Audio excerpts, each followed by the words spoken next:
बिस्मिल्लाहिर्रहमानिर्रहीम। अस्सलाम वालेकुम। आज 23 अगस्त बरोज़ इतवार हम बात करेंगे मरीम सफ़दर के हवाले से, जहाँ पर नवाज़ शरीफ के बुरे दिन शुरू हो चुके हैं और उनके ख़िलाफ़ मुख्तलिफ़ अदालतों में भी और हुकूमत पाकिस्तान ने भी फ़ैसला कर लिया है बड़ी कार्रवाई का। वहीं पर मरीम सफ़दर जो कि खामोश थी और जो भी मुल्क से भागना चाहती थी, अब मरीम सफ़दर को भी टफ़ टाइम देने का फ़ैसला कर लिया है। ना सिर्फ हमारे हुकूमत ने बल्कि हमारी आला अदलिया ने भी मरीम सफ़दर के ख़िलाफ़ कार्रवाई शुरू कर दी है। हम 2-3 दिन से डिस्कस कर रहे हैं जो नवाज़ शरीफ के ख़िलाफ़ मुख्तलिफ़ फ़ैसला जात हो रहे हैं, हुकूमती सतह पर भी, अदालतों की तरफ से भी।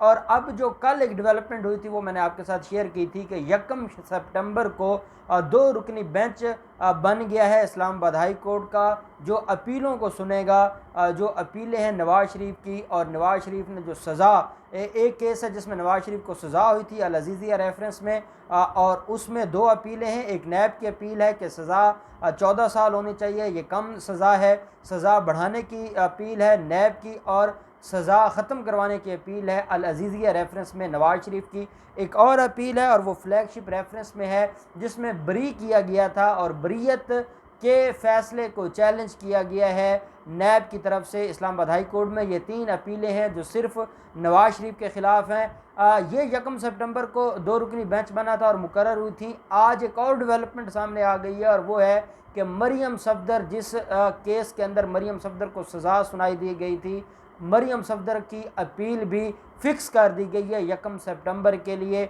ये अपील में इसमें जो मुल्ज़मान थे वो ये एवन फील्ड रेफरेंस केस है। इसमें नवाज़ शरीफ भी मुलज़म था, इसमें मरीम सफ़दर भी मुलज़म थी और कैप्टन रिटायर्ड सफ़दर भी इसके अंदर मुलज़म थे। ये अपीलें भी नैब की तरफ से इन सज़ाओं को बढ़ाने की इस्तदा की गई थी, और मरीम सफ़दर और बाकी लोगों की तरफ से इन अपीलों को ख़त्म करने और सज़ाओं को ख़त्म करने की सज़ाओं को ख़त्म करने की इस्तदा की गई थी। ये बेसिकली अब 5 अपीलें हैं जो 1 सितंबर को इस्लामाबाद अदालत में सुनाई जाएंगी, इनके ऊपर समाअत होगी। इसमें 2 रुकनी बेंच बना है, जस्टिस आमिर फ़ारूक साहब और जस्टिस मोहसिन अख्तर कियानी साहब। ये वो बेंच है जिन्होंने नवाज़ शरीफ को जो उनकी अल अज़ीज़िया रेफरेंस में सज़ा है उसको सस्पेंड किया था और उनको ज़मानत दी थी। ये वो अदालत है जिसमें ये डिस्कस हुआ था उनकी जो मेडिकल रिपोर्ट्स हैं और उनकी बीमारी को और उनकी ज़िंदगी और मौत को डिस्कस किया गया था। उस बेंच के सामने इन केसेस को समाअत के लिए फ़िक्स किया गया है।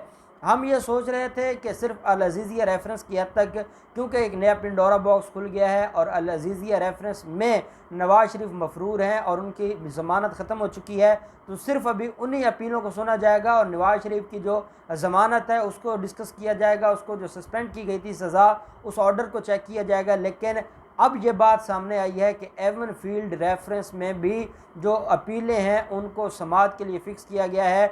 ये वो एवन फील्ड अपार्टमेंट्स हैं जिसमें इस वक्त भी मफरूर मुजरिम नवाज़ शरीफ रिहाइश पजीर है। ये जो केसेस हैं जो एवन फील्ड रेफरेंस था, इसकी समाअत की थी जज मोहम्मद बशीर साहब ने, और जज मोहम्मद बशीर साहब ने सज़ाएँ सुनाई थी। जो दूसरे 2 रेफरेंस हैं अल अज़ीज़िया रेफरेंस और फ्लैगशिप रेफरेंस, उसमें सज़ा, एक में सज़ा सुनाई थी और एक में एक्यूट किया था जज अरशद मलिक ने, जिसका वीडियो स्कैंडल बड़ा फेमस हुआ था, और उसका अब क्या असर पड़ने वाला है वो भी मैं आपके साथ शेयर करूंगा।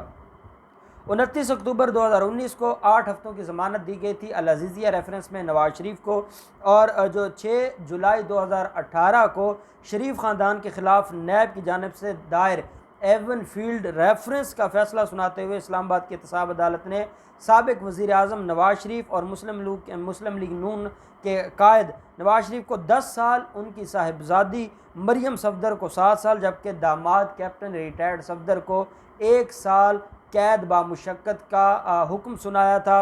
अक्टूबर 2018 में एहतसाब अदालत के जज मोहम्मद बशीर ने नवाज़ शरीफ पर 80 लाख पाउंड और मरीम नवाज़ पर 20 लाख पाउंड का जुर्माना भी आयद किया था एवन फील्ड जो रेफरेंस है इसके अंदर।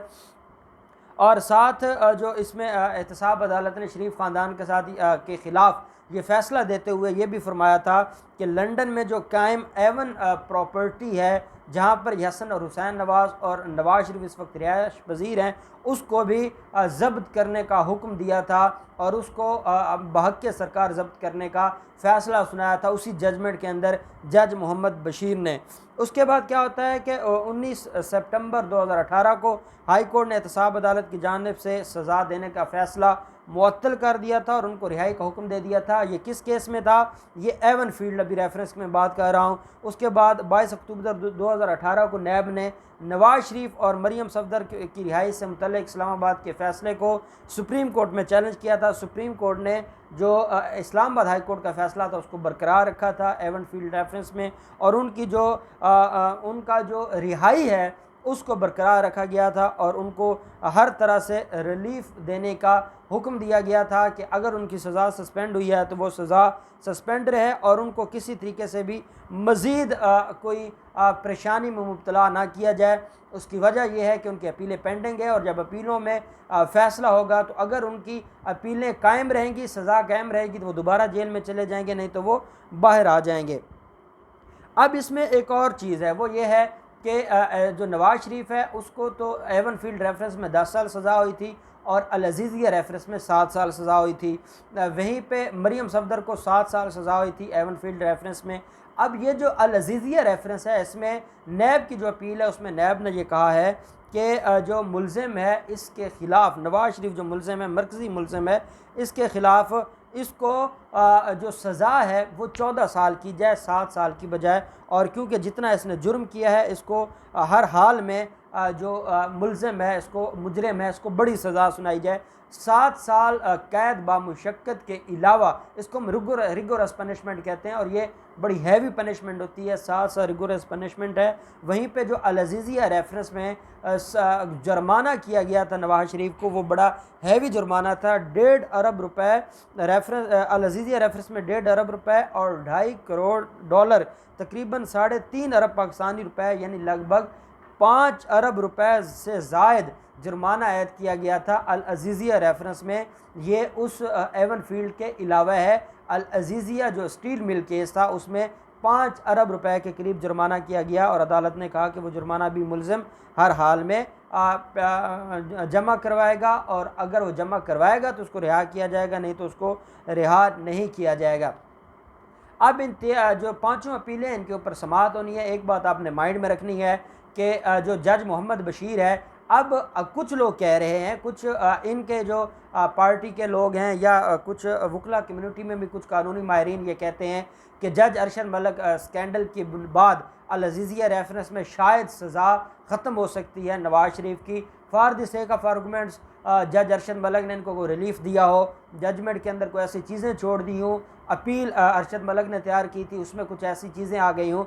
मैंने आपको बताया था और मैं आज भी इस बात पर कायम हूँ कि जज अरशद मलिक के जो वो दोनों केसेस हैं, फ्लैगशिप रेफरेंस है या अल अज़ीज़िया रेफरेंस है। अल अज़ीज़िया रेफरेंस में नवाज शरीफ की सज़ा 7 साल से 10 साल होने वाली है। नैब ने यह कहा था कि 14 साल हो, लेकिन ये 10 साल तक सज़ा होगी। और दूसरी बात यह है कि फ्लैगशिप रेफरेंस में जो उनको बरी किया गया था वो बरीयत ख़त्म होकर नवाज शरीफ को 7 साल की सज़ा होने वाली है इन अपीलों के अंदर। और नवाज शरीफ भूल जाएं कि उनको कोई माफ़ी मिलेगी या वो ये भूल जाएं कि अरशद मलिक वीडियो स्कैंडल के बाद उनको कोई रिलीफ मिलेगा, क्योंकि अरशद मलिक वीडियो स्कैंडल में जो अरशद मलिक के ख़िलाफ़ फ़ैसला आया है लाहौर हाई कोर्ट का, जो उसको टर्मिनेट किया गया था, जॉब से बर्खास्त किया गया था, उसमें यह कहा गया था कि मुल्ज़िम और जज का तल्लक था और जब मुल्ज़िम और जज का तल्लक आ जाए तो उसका फ़ायदा हमेशा प्रोसिक्यूशन को मिलता है और उसका फ़ायदा नैब के एविडेंस को मिलेगा। और ये जो एक तरह का इसको ये देखा जाएगा, अज्यूम किया जाएगा कि जज अरशद मलिक ने जो प्रोसिक्यूशन की एविडेंस थी उसको अच्छे तरीके से नहीं पढ़ा, जो उसको अच्छे तरीके से अपना माइंड अप्लाई नहीं किया और रिलीफ दिया मुल्ज़िम को उस तअल्लुक़ की बुनियाद पर। हम ये अल अज़ीज़िया और फ्लैगशिप को अगर हम छोड़ भी देते हैं और इनकी बात ठीक निकल आती है जी कि अल अज़ीज़िया में जो इनको सज़ा है वो ख़त्म हो सकती है अरशद मलिक की वजह से, हम मान लेते हैं। हम दूसरी तरफ आ जाते हैं एवन फील्ड रेफरेंस में, जिसमें जो जज अरशद मलिक नहीं था, जज मोहम्मद बशीर था। और ये जज मोहम्मद बशीर वो था जिसको ये ख़रीद नहीं सके थे, जिसको ये ख़रीदना चाहते थे लेकिन ये उसको नहीं ख़रीद सके थे। और जज मोहम्मद बशीर ने जो फ़ैसला सुनाया था, जो जजमेंट दी थी, वो इतनी स्ट्रॉन्ग जजमेंट थी कि जिसमें 10 साल की सज़ा सुनाई गई है नवाज़ शरीफ को और 7 साल की सज़ा सुनाई गई है मरीम सफदर को, और इनको कोई उम्मीद नहीं है उस अपील में कि इनको को माफ़ी मिल जाएगी या इनको कोई रिलीफ मिलेगा। अब देखते हैं कि 1 सितंबर को ये जो सारे मामलात हैं ये किस तरफ जाते हैं। पांचों अपीलें हैं, नैब ने भी तैयारी कर रखी है और जो मरीम सफदर और बाकी कंपनी है उन्होंने भी तैयारी कर रखी है। ये अपीलें हैं, इन्होंने को लंबा नहीं चलना, 2-3 तारीखों पर इसमें डिसाइड हो जाना है। और Maryam Safdar Avenfield reference में जो उनकी सज़ाएँ सस्पेंड हुई थी, दोबारा से मरीम सफदर को सज़ा हो सकती है। उनकी जो अपीलें हैं वो खारिज हो सकती हैं, नैब की अपीलें मंजूर हो सकती हैं और मरीम सफदर लंबे अरसे के लिए जेल चली जाएंगी। और वो जो बाहर बैठ कर रियासत के ख़िलाफ़ और हुकूमत के ख़िलाफ़ प्लान कर रही है वो सारे का सारा खाक में मिल जाएगा और सिर्फ़ कानून की बालादस्ती होगी और इंसाफ का बोलबाला होगा।